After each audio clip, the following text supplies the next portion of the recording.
ప్రజలకు ఏవైనా పనులు జరగాలన్నా, అభివృద్ధి పనులు త్వరితంగా పూర్తి కావాలన్నా ఎన్నికలు రావాలి. వస్తే మాత్రం అడగకుండానే పూర్తి చేస్తారు. లేకుంటే మాత్రం ప్రజలు ఎంత అరిచి గీపెట్టినా చేయరు. అందుకు నిదర్శనం తాజాగా ప్రారంభమైన ఫలక్నుమా ఆర్ఓబి. త్వరలోనే జూబ్లీహిల్స్ అసెంబ్లీ నియోజకవర్గానికి ఉప ఎన్నిక రానుండడంతో ఏ క్షణాన నోటిఫికేషన్ వెలువడుతుందోననే ఆదుర్దాతో ఇవాళ ఫలక్నుమా ఆర్ఓబిని ప్రారంభించారు.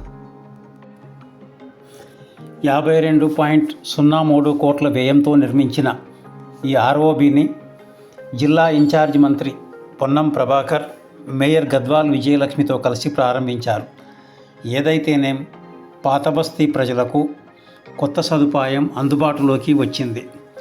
కార్యక్రమంలో రాజ్యసభ సభ్యులు అనిల్ కుమార్ యాదవ్, ఎంపీ అసదుద్దీన్ ఓవైసీ, ఎమ్మెల్సీలు మీర్జా రియాజ్ ఉల్ హసన్ ఎఫెండి, మీర్జా రహమద్ బేగ్, ఎమ్మెల్యేలు మహమ్మద్ ముబీన్, మీర్ జుల్ఫికర్ అలీ, జీహెచ్ఎంసీ కమిషనర్ కర్ణన్ తదితరులు పాల్గొన్నారు.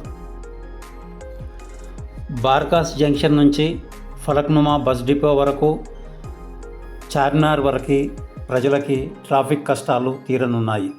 తద్వారా ఎంతో సమయంతో పాటు ఇంధన వ్యయం తగ్గనుంది. మొత్తానికి ప్రజలకు ఏవైనా సదుపాయాలు అందుబాటులోకి రావాలంటే తప్పనిసరిగా ఎన్నికలు రావాలన్నమాట. వాస్తవానికి ఈ ఆర్ఓబిని ముఖ్యమంత్రి రేవంత్ రెడ్డి ప్రారంభించాల్సి ఉంది.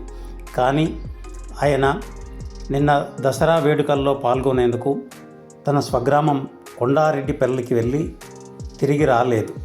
అయినప్పటికీ సమయం ముంచుకొస్తుండడంతో జిల్లా ఇన్ఛార్జి మంత్రి, స్థానిక ఎంపీ ప్రారంభించారన్నమాట. అది సంగతి.